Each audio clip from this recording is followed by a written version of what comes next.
Jadi Pak Arsoyo, Ya. dari banyaknya pemaparan Pak Arsoyo tadi, agak ini kita tertekan rasanya semua cerita kewajiban ini kan. Apalagi contohnya 25M. 25M, kasihan juga kawan-kawan tadi yang dengar proyeknya cuma 50 juta kan. Mungkin kepada teman-teman peserta yang punya pertanyaan mungkin bisa langsung bertanya di sini, mumpung waktu kita masih ada setengah jam lagi. Mungkin pertanyaan dua orang dulu. Aceh bertanya. Oke, Aceh. Oke, langsung aja kali Aceh ya. Terima kasih Bang Bob. Siap. Assalamualaikum warahmatullahi wabarakatuh. Waalaikumsalam. Terima kasih atas kesempatannya Pak Arsoyo. Terima kasih Pak sudah memberikan penjelasan yang luar biasa pada kami. Banyak hal yang kami tidak ketahui tentang perpajakan ini, terutama bagi kontraktor pemula. Banyak hal yang perlu kita tahu sehingga tidak terjadi permasalahan pajak di kemudian hari, yang apabila itu sudah menumpuk tentu akan ribet masalahnya Pak. Baik Pak Harsoyo, ada beberapa hal yang mungkin saya tanyakan yang menjadi catatan saya dari pemaparan Bapak tadi. Yang pertama yang biasa kita hadapi di soal perpajakan perusahaan atau badan usaha jasa konstruksi ini tentu di pajak konstruksi terkait dengan PPN, pajak pertambahan nilai, dan PPH. Selain itu ada tidak Pak yang harus kita pikirkan atau kita kita ketahui tentang perpajakan konstruksi ini selain PPH dan PPN? Dan ada juga istilah PPH final dan PPH non final. Ini kalau PPH final tentu kita sudah tahu itu sudah final dipotong. PPH final ini kan dipotong oleh PPH final ini kan dipotong oleh kita sebagai badan usaha. Kalau dapat pekerjaan dari pemerintah itu dipotong langsung oleh bendahara. Sebagaimana Bapak jelaskan tadi, ada kewajiban dari bendahara itu menyetorkan pajak tersebut ke kas negara itu tanggal 10 bulan berikutnya. Ini kalau tidak disetor, bagaimana kita untuk mengetahui bahwa bendahara itu tidak menyetor? Kalau tidak menyetor kan kita juga nanti yang disasar di kemudian hari. Kemudian ada bukti potong. Nah, kita sebagai rekanan tentu harus tahu bukti potong. Tapi pada kenyataannya bukti potong ini tidak pernah kita dapatkan. Kita hanya tahu saja sudah dipotong. Misalnya yang ada di kita kan misalnya faktur pajak terkait PPN. Itu yang biasa kita buat sebagai cairan, kita buat faktur pajak, nomor seri faktur pajak, dan itu sudah kita hitung lah berapa yang harus dipotong. Yang kita punya itu sementara bukti potong yang disiapkan oleh negara tidak pernah diberikan kepada kita. Apa konsekuensinya ke depan bila kita tidak mendapatkan bukti potong tersebut? Kemudian ada lagi yang perlu saya tanyakan. Ini terkait kasus di Aceh, Pak. Ada beberapa dinas di kabupaten kota tersebut mewajibkan kepada badan usaha untuk membuat NPWP cabang istilahnya. NPWP cabang di kabupaten kota ini, kita dapat pekerjaan di kabupaten kota, kita berada di provinsi, NPWP pusatnya di provinsi atau di ibu kota kabupaten provinsi, tapi kita dapat pekerjaan di kabupaten lain. Nah, kebijakan di dinas atau di pemerintah kabupaten lain itu mewajibkan kita untuk membuat NPWP cabang. Nah, ini kan repot. Pertama repotnya kita ada kewajiban melapor bulanan, Pak. Ketika itu sudah PKP. Sudah kita unjukkan pengukuhan pengusaha kena pajak, sudah oke semua. Terus selanjutnya ada kewajiban melapor bulanan, sementara untuk tahunan bisa di PKP pusat. Nah, kalau ada beberapa cabang, tentu ini repot juga bagi badan usaha. Bagaimana ini sebenarnya Pak aturan di perpajakan sendiri? Apakah ini wajib, sementara di kabupaten kota itu mewajibkan itu, kalau tidak mau dicairkan uangnya. Masalahnya kalau sudah banyak cabang, repot juga pengusaha ini untuk lapor bulanan. Yang satu aja, yang pusat aja, kita sudah repot, ditambah lagi dengan cabang-cabang. Soalnya ini kan terkait denda, kita dipaksa untuk melapor, kalau tidak lapor, telat lapor, tidak lapor, itu semua terkait denda yang kita hadapi. Kemudian tuh tentu merepotkan kita sendiri, dikejar-kejar oleh pajak nanti Pak. Kemudian mengenai DPP tadi Pak, mengenai perhitungan pajak penghasilan. Saya sudah lama sebenarnya bertanya dalam hati, dasar perhitungan pajak penghasilan itu, yang namanya penghasilan itu kan sudah dihitung laba ruginya Pak. Apakah final, apakah non final. Tapi kenyataannya pada saat pencairan itu sudah dipotong terus. Kalau kecil tadi misalnya 2%, itu kan sudah dipotong 2%. Apakah dari pagu, apakah dari penghasilan, saya tidak tahu. Kalau dipotong dari penghasilan, tentu ada perhitungan laba ruginya. Kita sebagai badan usaha belum hitung laba ruginya, tapi sudah dipotong dengan angka 2%, misalnya diperkirakan mungkin 15% laba kita, sementara belum tentu laba, bisa jadi kita rugi, tapi sudah dihitung laba, sehingga ada pajak penghasilan 2%. Kemudian apa lagi tadi? Sebentar Pak ya, ada beberapa catatan yang mungkin, tapi kalau mungkin tidak sempat saya tanya, mungkin penanya lain bisa menanyakan hal yang akan saya tanyakan.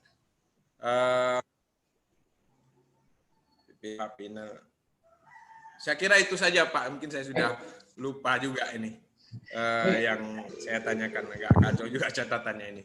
Terima kasih Pak Harsoyo, Bang Bob sudah memberikan kesempatannya. Mungkin nanti kalau ada yang saya tanyakan, saya kira penting sekali, saya chat aja Bang Bob ya. Terima kasih. Assalamualaikum. Oh, satu lagi kita ambil dari Sulsel Pak ya, biar kita jamak aja pertanyaannya nih. Oke, Sulsel, dipersilakan. Ya, silakan. Terima kasih Bang Bob. Dari Siap. Sulsel. Abadi Gunawan. Siap. Ya, Assalamualaikum Pak Arsoyo. Terima kasih banyak Pak Arsoyo sudah bisa menempatkan waktunya, tentunya dengan kegiatan ini mudah-mudahan intensitasnya makin baik. Langsung saja mengenai perihal khusus mengenai perpajakan. Kami memang berada dalam satu posisi di badan usaha.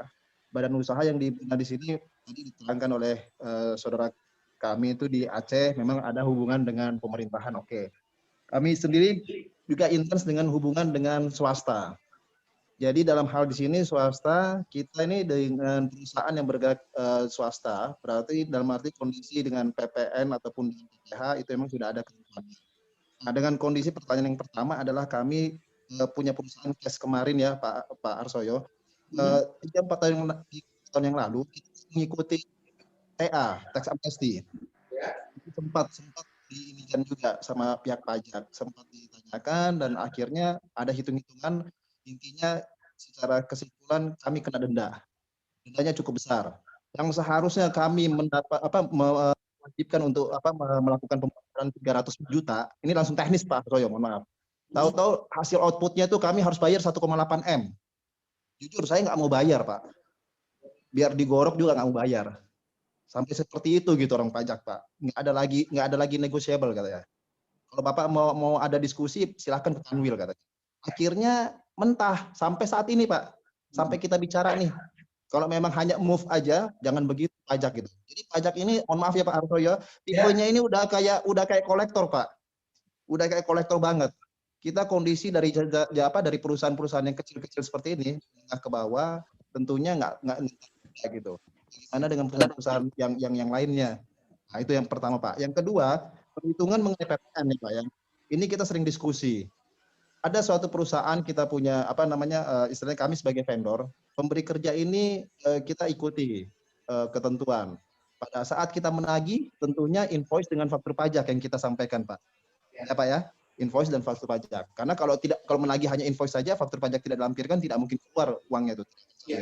Nah, Pertama kami ajukan ketentuannya di kontrak bunyi jelas. 1 bulan setelah invoice masuk akan dibayarkan. Tapi kondisi selama 3 tahun terakhir ini mustahil, Pak. Kalau pembayaran itu rata-rata sampai ulang tahun, Pak. Sampai 1 tahun ke depan dibayar. Nah, pertanyaan kami ini PPN ini jalan loh, Pak, faktur pajaknya. Ya kan, Pak? Faktur pajak itu udah dikreditkan, mereka udah dapat gitu. Sedang sudah kami keluarkan. Nah, tentunya kan ini kami mau bayar bagaimana? Sedangkan 1 tahun ke depan baru kami dibayar sama pihak pemberi kerja. Kalau nilainya cuma 5 juta. Pemerintahan atau swasta? Ya? Pemerintahan. Swasta, Pak, swasta. Swasta ya. Swasta. Ya, swasta Bang Bob, ya, swasta Pak Harsoyo. Ya. Nah, ini penting, Pak, untuk kita pelaku usaha kecil dan menengah. Mungkin bisa melalui dengan asosiasi kita ini bersama, itu satu rekomendasi yang kita bisa ajukan. Jadi kita ingin keadilan, Pak, dalam sisi usaha. Karena nggak mungkin kita pakai uang kita untuk mengeluarkan biaya untuk bayar PPN. Itu kalau kecil mungkin oke lah, tapi kalau besar sampai miliaran, nah, itu berapa PPN 10%-nya, Pak? Saya pikir itu, Pak. Terima kasih Pak Harsoyo waktunya. Bang Bob. Assalamualaikum warahmatullahi wabarakatuh. Ya Bang. Waalaikumsalam warahmatullahi wabarakatuh. Oh baiklah Pak Arsoyo. Ini kita udah kumpulkan Pak Arsoyo. Ada 2 ini. Masukan yang pertama dari Aceh. Ya. Dari Aceh ini menyangkut akumulasi pajak dari cabang-cabang dan seterusnya ini. Iya. Dan selanjutnya belum ada hitungan rugi atau untung, udah mau ditarik aja duitnya. Ini efeknya bisa rumah sakit atau kantor polisi, Pak. Yang selanjutnya dari Sulawesi Selatan, ini juga stakeholdernya swasta. Saya rasa ini juga negara harus memberikan sedikit kebijakan yang lebih lentur kepada ini. Kira-kira triknya seperti apa, Pak? Andai kata kita didatangi tukang pajak bawa parang itu, harus seperti apa kita ngadapinnya? Terima kasih, Pak. Baik, terima kasih Pak dari Aceh sama dari Sulawesi Selatan ya Pak ya. Ya. Wah luar biasa ini. Jadi memang kita ini disatukan oleh NKRI Pak. Jadi pulau antar pulau Jawa pun kita bisa bicara bersama, duduk bersama di dalam satu media bersama-sama juga. Terima kasih sebelumnya Bapak dari Aceh dan Sulawesi Selatan. Saya yakin yang lain juga masih banyak nih kayaknya Pak Bob. Masih banyak. Ya betul. Baik. Kalau tidak saya coba satu-satu dulu ya. Bob dan ya siap Pak. Dari Aceh dan dari Sulawesi Selatan. Ya, kita di sini diskusikan. Tentunya di dalam sebuah diskusi ini kita akan mencoba mencari solusinya atas permasalahan. Permasalahan itu sendiri memang adanya di lapangan. Artinya di lapangan di sini teknisnya memang benar-benar harus dikerjakan di lapangan. Tetapi paling tidak contoh yang kita tadi sudah mewakili dari apa suara yang ada ya Pak Bob ya. Baik, pertanyaan pertama tadi dari Aceh. Aceh lumayan banyak Pak, ada 4 ya, alhamdulillah 4. Yang 5 lupa, tapi bukan nanti di WA aja. Saya ada nomornya WA, nanti silakan di WA aja. Pertama dalam perpajakan itu, PPN dan PPH, ada yang lain enggak? Kalau saya bicara mengenai pajak pusat, pajak pusat, itu ada beberapa pajak atau cukai. Yang pertama adalah pajak penghasilan, seperti Bapak tadi bilang. Yang kedua ada juga pajak yang PPN, Bapak sudah bilang juga. Yang lainnya ada yang namanya biaya metre, Pak. Ada yang namanya PBB, P3, perkebunan, pertanian dan pertambangan. Yang berikutnya adalah ada juga yang namanya cukai, ada biaya masuk kalau impor dan sebagainya. Itu kalau kita bicara pajak pusat. Tetapi bagaimana dengan konstruksi? Ya secara besar, garis besarnya memang 3 itu Pak, garis besarnya. Karena kalau PBB P2, perkotaan dan perdesaan, atau kalau orang bilang bangunan lah, pajak bumi dan bangunan umumnya, itu memang sekarang sudah di-handle atau dipegang sudah dimasukkan ke dalam pajak daerah atau pajak kabupaten atau pajak kota. Itu yang pertama ya. Semoga ini bisa memberikan pencerahan. Berikutnya Pak, final, tidak benar dipotong bendara, gitu kan? Baik, ini seharusnya pertanyaan ini memang hampir sama dengan yang terakhir tadi ya, yang final. Dalam kondisi rugi pun dipotong juga ya. Baik, kita akan coba Pak menjelaskan sedikit ya. Mungkin Bapak ya mungkin enggak nggak akan membuat Bapak senang saat ini. Tetapi paling tidak ini bagian satu teori ya. Nanti kita akan diskusikan lebih lanjut mengenai teori-teori ini. Kita akan bicara karakteristik, ciri dari final itu sendiri. Kan tadi kita sering bicara final. Mungkin ada beberapa mahasiswa atau sebagian kalangan yang ada di sini mungkin bingung final apa. Oke, tidak final apa? Kita bicara final, Pak. Final itu karakternya adalah tidak menjadi kredit pajak. Jadi tidak dihitung lagi kalau dalam pelaporan SPT, tidak bisa dikreditkan. Itu pertama, cirinya. Yang kedua adalah penghasilan itu dengan final tidak digabungkan otomatis karena dia pajaknya tidak dikreditkan, penghasilannya pun tidak akan atau tidak boleh ditambahkan. Jadi tidak final dan selesai. Yang ketiga, biaya terkait penghasilan, biayanya pun tidak boleh diakui, tidak boleh murah. Ya. Contohnya jasa konsulti tadi, tidak boleh jasa apapun, biaya apapun tidak boleh dikurangkan di dalam penghitungan pajak akhir tahun. Yang keempat adalah tidak mengenal. Ini yang Bapak tadi tanyakan. Memang mohon maaf nih Pak, ini memang karakteristik yang harus saya sampaikan kami temukan. Memang karakteristik PPh final tidak mengenal rugi atau laba. Itu final. Sama dengan sekarang UMKM yang 0,5%. Itu juga tidak mengenal rugi atau laba. Yang dia kenal, yang kami kenal adalah omsetnya berapa. DPP-nya berapa kalau kita bicara final PPh pasar 4 itu. Nah, mungkin nggak menyenangkan, Pak. Jujur aja. Tapi itulah definisi, itu kan dipilih. Karena tujuan pemerintah, Bapak, ini tujuannya ya, mohon dipahami, tujuannya memang ada beberapa tujuan pemerintah yang ingin dicapai di dalam penggunaan PPh tadi, baik final maupun non-final. Untuk yang final adalah adanya dorongan perkembangan, Pak, supaya mudah, gitu. Orang tidak jelimet, hitungannya. Kedua adalah sederhana. Ya, tidak jelimet tadi, yang atas adalah sama ya, dengan dorongan itu untuk pengadaan investasi, supaya orang nabung dan sebagainya. Yang kedua adalah sederhana. Jadi tidak perlu menghitung lagi biaya-biaya. Mohon izin, memang kalau Bapak bisa. Tapi kalau ini karakteristik atau tujuan dari pemerintah. Yang ketiga adalah berkurangnya beban administrasi, karena habis itu selesai, nggak perlu total lagi, nggak perlu dijumlah lagi, tidak perlu lagi diikutkan di dalam penghitungan kembali. Itulah final tujuannya. Yang keempat adalah pemerataan pengenaan pajaknya, merata, baik yang mempunyai penghasilan berapapun tarifnya sama selama kualifikasi atau istilahnya syarat dan ketentuan berlaku sama tarifnya. Kalau tidak punya kualifikasi, pelaksanaan 2%. Kalau mempunyai kualifikasi kecil, dia kecil 2%, yang besar mana 3%, yang tidak punya 4%. Itu sama, berapapun nilainya. Itu maksudnya. Dan yang terakhir adalah memperhatikan perkembangan ekonomi, Pak. Artinya kebijakan ini, ya Pak, kebijakan ini memang akan dilihat setiap saat, Pak. Ya, dengan keputusan menteri bisa nanti kita menyesuaikan dalam kondisi utama. Mungkin seperti itu ya yang bisa kami tambahkan untuk Pak yang dari Aceh. Ya. Yang kalau yang tidak final apa aja banyak Pak. Waktu seandainya ya, waktu pegawai itu kan tidak final, dia bisa diberikan pasal yang lain dan sebagainya. Ya. Itulah yang final tadi, karena banyak yang tidak final. Baik, itu yang dari Aceh ya. Moga-moga ya memang Pak, nanti kita bisa lebih lanjut kalau memang ada lebih dalam lagi. Mungkin nanti kita bisa saling, saya kasih nomornya ya, panitia mungkin ya, nanti kita kasihkan nomornya. Silakan Pak, nanti hubungi saya, kita akan diskusi lebih lanjut.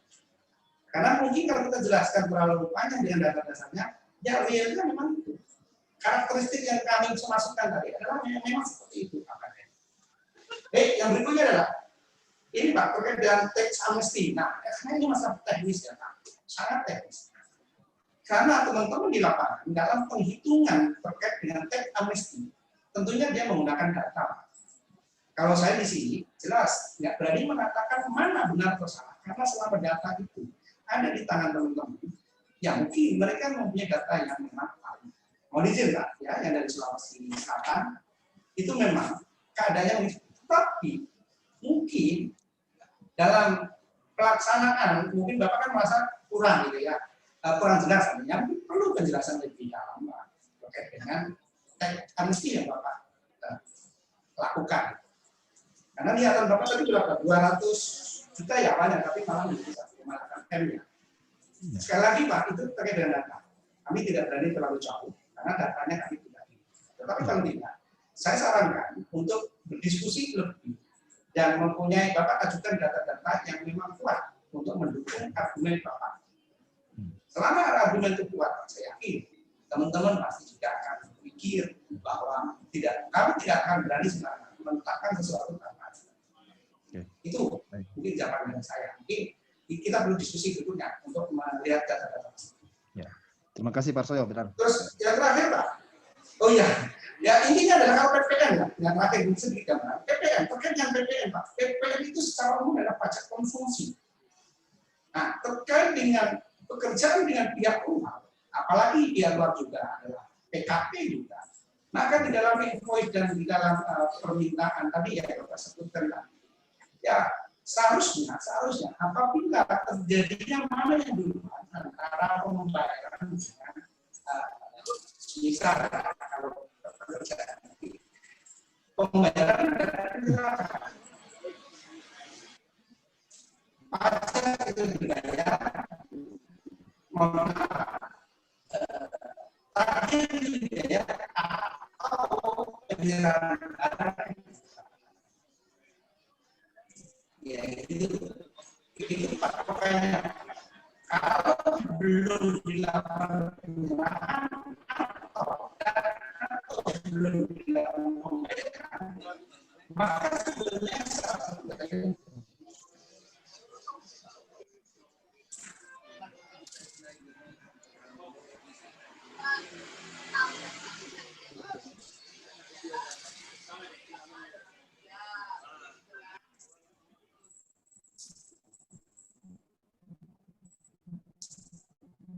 Halo Pak Harsoyo, bisa dilanjutkan Pak? Halo Pak.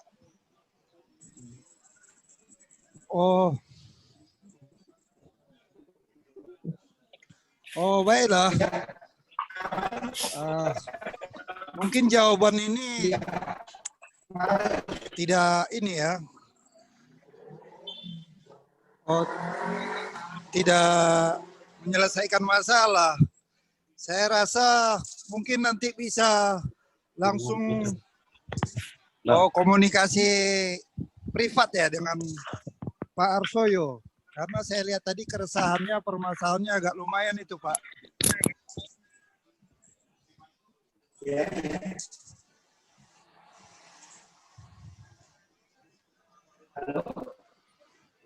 Oh mungkin gini ya. Kita tampung lagi lah 1-2 pertanyaan lagi karena waktu kita masih ada 1/4 jam lagi. Mungkin ada yang mau bertanya, mungkin nanti bisa ditambahkan kekurangan-kekurangan jawabannya.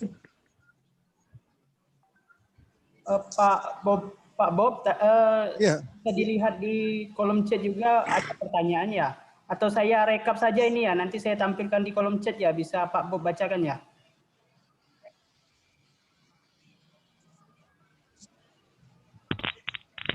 Oh ya. Ini di kolom chat kita juga banyak Pak Arsoyo ternyata. ya Pak. Oh, mungkin bisa saya bacakan rangkuman pertanyaan di kolom. Yang pertama, Pak Arsoyo mungkin juga bisa langsung baca itu.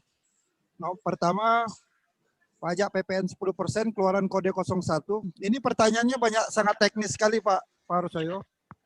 Mungkin gini ya, saya menerima. Gak apa-apa Pak Bob, mungkin Pak Bob ingatkan. Nanti kalau teknis, ya kalau teknis Pak Bob nanti akan saya jawab Pak Bob ya. Nanti Pak Bob bisa bagikan ke teman-teman.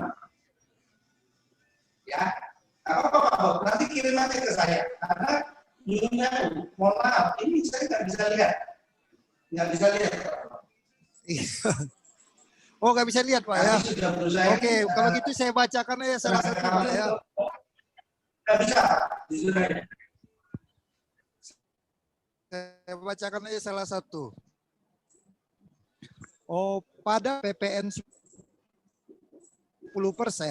E01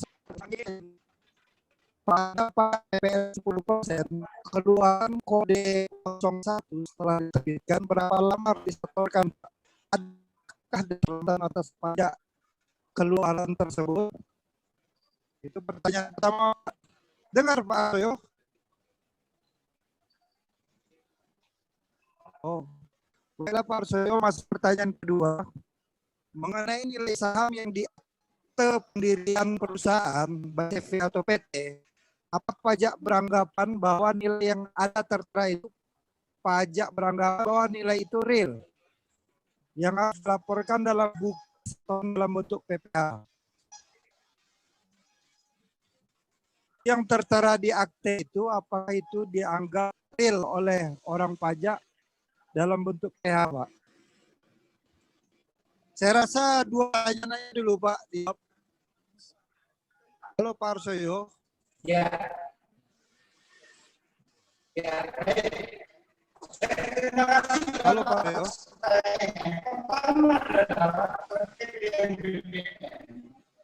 Oh, ini sinyalnya agak jelek, Pak. Ya. Saya ulangi pertanyaannya Pak Arsoyo ya. Oh, ya, pada PPN 10%, ya Pak. Halo. Ya, oke Pak. Halo. Halo. Halo. Halo.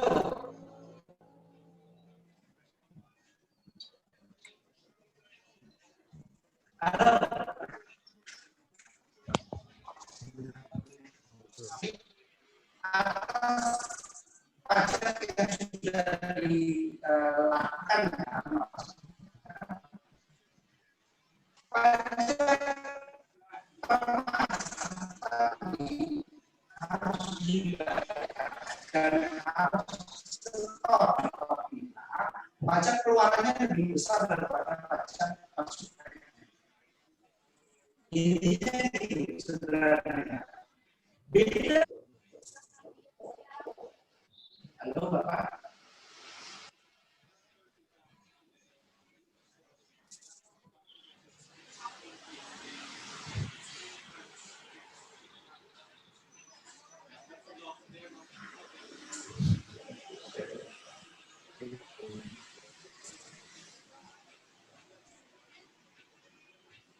Halo. Iya Pak.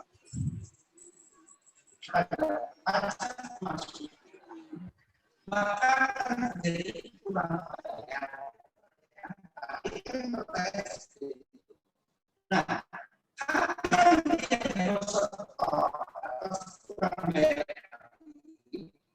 itu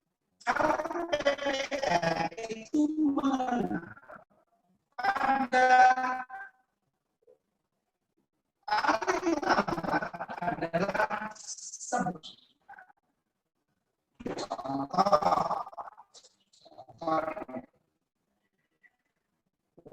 masukan pola terjadi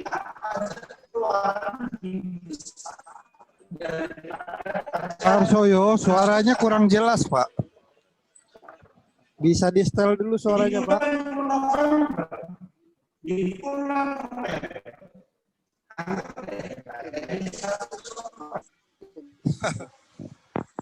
Agak menggema-gema. Nah inilah kalau penyakitnya online-online ini. Kalau langsung bisa nampak wajah ganteng Pak Arsoyo. Dan suaranya.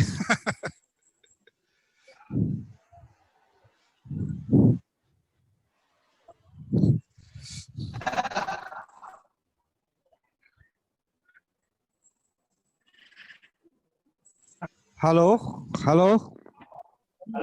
Halo. Ah, ya bagus Pak.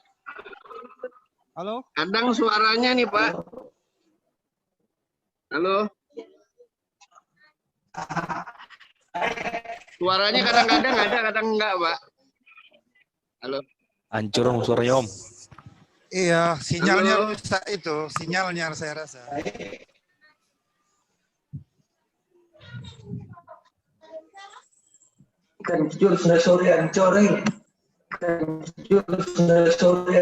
Halo Pak Arsoyo, bisa dites lagi? Hancure. Kayaknya lebih bagus suara dari Aceh ya. Kalau Aceh dia punya sinyal sendiri sama tower sendiri. Oh, tower sendiri. Ah, Dia beli beli tower ya, kalau Aceh beli kontraktor satelit tower ya. sendiri kayaknya itu. Jadi sinyalnya bagus dia. Iya, berarti udah nggak punya utang. Iya. Sama satelit juga sendiri. Luar biasa Aceh. Ini dekat satelit ya. Saya lihat suara teman-teman daerah lebih bagus ya. Halo. Iya, mudah-mudahan lancar ya Pak ya. Kita simak terus. Iya. Simak terus. Saya rasa diskusi ini sangat menarik sekali ya, karena waktu juga udah hampir jam 3 kurang 5. Saya rasa Pak Arsoyo bisa di-setel sedikit lagi mic-nya, mungkin kita langsung closing statement aja kali Pak ya. Karena udah jam 3. Gimana panitia?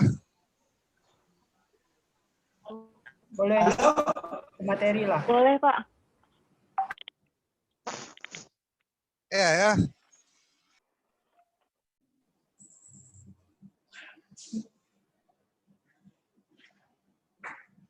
Terus Bunda.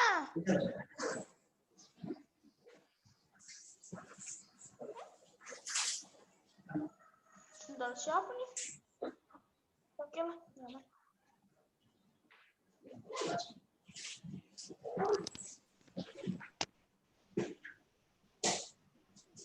Halo. Halo. Halo. Halo. Lanjut Pak. Halo. Halo Pak Arsoyo. Halo, gimana Pak? Sudah dengar Pak? Sudah kedengar Pak? Pak Bob? Pak Bob.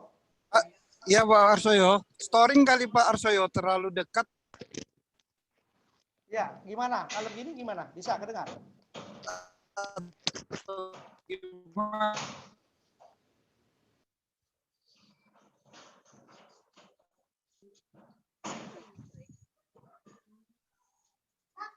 Rida Mutia ketawa-tawa aja tuh. Sepertinya scoring tuh Pak Arsoyo. Halo.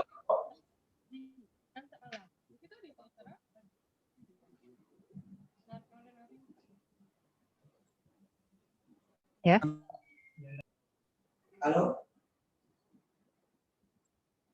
Halo. Halo. Halo Pak Bob. Ya, tes. Halo.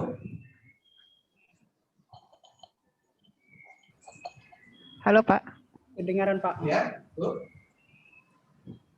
Masih bisa bertanya, Pak?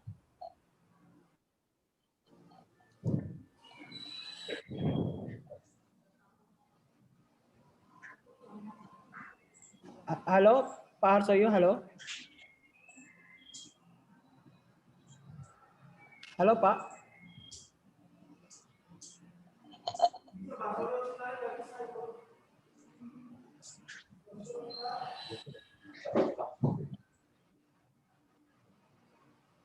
Halo Bapak, Ibu.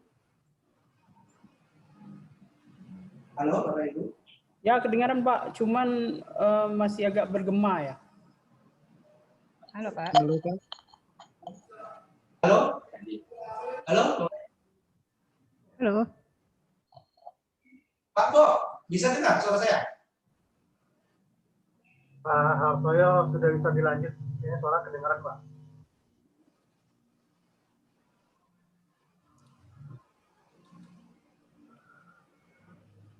Sudah dengar? Jelas Pak Arsoyo, jelas suaranya. Baik. Jelas. Baik, kembali ke pertanyaan tadi, Pak, di awal Pak, di awal. Terkait dengan kewajiban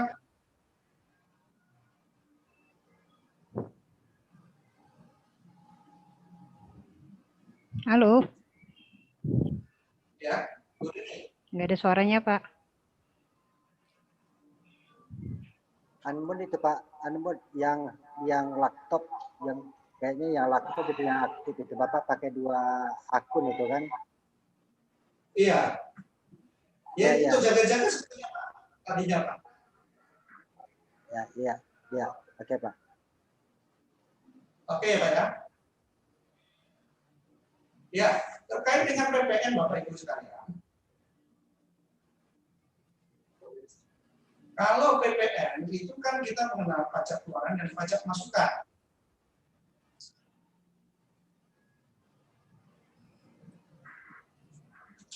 Nah, apabila di dalam satu masa pajak keluaran lebih besar daripada pajak masukan, maka atas kelebihan pajak keluaran tadi harus dilakukan penyetoran. Nah, dia termasuk dalam kategori kurang baik. Kewajiban atas pembayaran dan pelaporannya adalah pembayaran itu dilakukan paling lambat sebelum laporan SPT masa PPN disampaikan. Sebelum laporan SPT masa disampaikan. Nah, kapan paling lambat untuk SPT masa PPN disampaikan?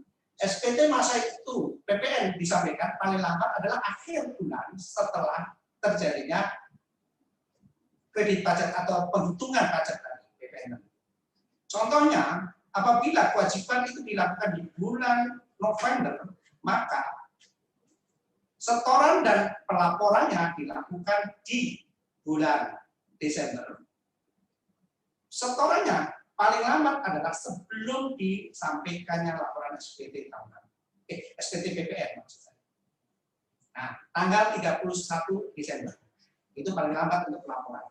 Sekarang bisa dikatakan paling lambat tanggal 31 karena kan pelaporan pembayaran sekarang bisa melalui e-filing dan sebagainya. Seperti itu. Nah, seperti itu Bapak Ibu sekalian terkait dengan PKPN atau pajak keluaran maupun pajak masukan. Seperti itu Pak Bob. Terkait dengan tadi ya kewajiban maaf saya tambahin lagi terkait dengan kewajiban NPWP cabang. Memang Pak, Bapak Ibu sekalian, di kita ini masih ada klausal menyatakan bahwa kewajiban untuk mendaftarkan diri bagi NPWP atau cabang dari sebuah usaha atau badan usaha. Nah, itu memang Pak, memang ada kewajiban. Cuman permasalahannya kan apakah kewajiban itu bersama lama atau tidak? Itu kan yang tahu dengan dari pihak Bapak. Mungkin nanti bisa disampaikan ke Pemda atau Pemkot bahwasanya kondisi realnya seperti apa. Karena memang kalau dia berdiri menjadi cabang dan cabang itu lama, otomatis itu akan menjadikan dia mempunyai kewajiban untuk mendaftarkan diri sebagai cabang yang ada di kota maupun wilayah. Ini terkait dengan bagi hasil memang. Seperti itu Bapak. Mungkin seperti itu Pak Bob, sementara bisa saya sampaikan Pak Bob. Maaf suaranya agak ini ya, agak terganggu, mohon maaf dan mohon maaf sebesar-besarnya karena di luar tanggung jawab, di luar kewenangan penguasaan kami gitu ya. Ya Pak Bob, kami silakan. Ya Pak Haryoso, mohon maaf Pak Bima lagi terkendala dengan koneksi, jadi saya take over dulu ini untuk jadi moderator Pak. Dengan Bapak siapa izin? Saya Ismail Pak. Ismail, baik. Ya, barangkali ada pertanyaan selanjutnya untuk ke Pak Haryoso. Pak Harsoyo. Ya. Ya Pak. Ya Pak Ismail. Ya, ada pertanyaan lagi dari rekan-rekan peserta. Oke. Ya, saya bisa bertanya. Silakan Bu. Mangga Bu. Ya, selamat siang Pak Harsoyo. Ini saya dari Sulawesi ya. Ya sore lah Pak. Ini saya mau menanyakan masalah PPh final. Yang konstruksi itu rata-rata kan final ya Pak ya kenanya ya. Benar nggak ini statement saya? Ya, betul Ibu. Ini dikoreksi ya Pak ya kalau ada yang salah. Ini saya diperiksa Pak. Diperiksa pajak, katanya harus dicek semuanya. Jadi kan all taxes ya Pak ya. Nah saya pas dicek all taxes, tiba-tiba saya dapat kena pajak. Pajak pasal 25. Berarti angsuran Pak. Nah itu kenapa kena pajak angsuran sedangkan saya ada pajak final. Berarti kalau pajak final itu coba saya ngelapor aja akhir tahun. Tapi tiba-tiba kok jadi kenanya pajak final pajak angsuran. Kalau angsuran berarti kan saya bukan final. Berarti buat apa saya bikin konstruksi sedangkan saya udah ada kasih bukti potongnya, semuanya udah komplit. Tapi saya kena pajak akhirnya saya kena 1,8 M. Itu harus bayar sampai sekarang. Tiba-tiba rekening saya diblokir. Dan itu hampir rumah saya juga kena katanya, harus semuanya aset. Nah itu bagaimana Pak? Saya ingin nanyakan, apa itu konstruksi itu? Apakah itu ada peraturan baru untuk konstruksi pajak konstruksi itu? Apakah harus ada angsuran? Itu aja Pak. Baik, terima kasih Bu, yang dari Sulawesi. Iya Pak. Pak Ismail ya, nanti nggak terputus-putus. Halo Pak Ismail. Pak, karena waktu sangat mepet, mungkin langsung dijawab aja Pak. Ya baik. Baik Ibu, terkait dengan pajak jasa konstruksi, kalau Ibu tadi sudah bisa menyampaikan bahwa seluruh kegiatan yang Ibu miliki dari PT maupun CV, ya tadi usaha itu mungkin berbentuk CV maupun PT, saya nggak ngerti. Apabila memang keseluruhan yang dilakukan Ibu adalah kegiatan di dalam jasa konstruksi, maka itu final memang betul Ibu kata Ibu. Nah, tetapi permasalahannya, apakah ada kegiatan-kegiatan lain di luar jasa konstruksi itu yang menjadi concern teman-teman? Jadi seperti itu Ibu. Mungkin data-data yang Ibu berikan bisa menunjukkan bahwa itu semua adalah jasa konstruksi, sehingga menjadi objek pajak PPh pasal 4 ayat 2 atau final. Kan begitu ya Bu ya? Selama atau sepanjang itu adalah kegiatan yang terkait langsung dengan jasa konstruksi, maka betul kata Ibu itu adalah PPh final, PPh pasal 4 ayat 2. Tapi kembali lagi kan di lapangan data yang berbicara kan gitu ya. Tetapi kalau berdasarkan cerita Ibu ya itu adalah PPh final kan itu ya. Kembali lagi ya Bu ya. Ditanyakan kepada pemeriksa apa yang menjadi dasar sehingga itu tidak dikenakan final. Itu saran saya supaya menjadi jelas bahwasanya kalau final ya tidak ada lagi PPh pasal 25. Betul ya Bu ya? Selama itu memang semuanya adalah final, semuanya ya, jasa itu adalah langsung berkaitan dengan konstruksi, maka tidak ada kegiatan lain maksudnya, maka itu memang betul kata Ibu adalah jasa final. Tidak perlu lagi dihitung-hitung lagi, diperhitungkan kembali di dalam surat pemberitahuan tahunan.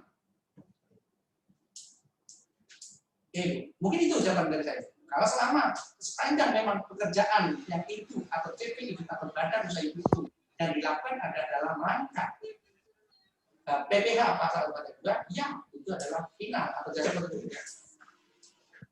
Mungkin jawaban saya seperti itu Pak Ismail. Siap Pak Arsoyo. Terima kasih Pak Arsoyo. Ya.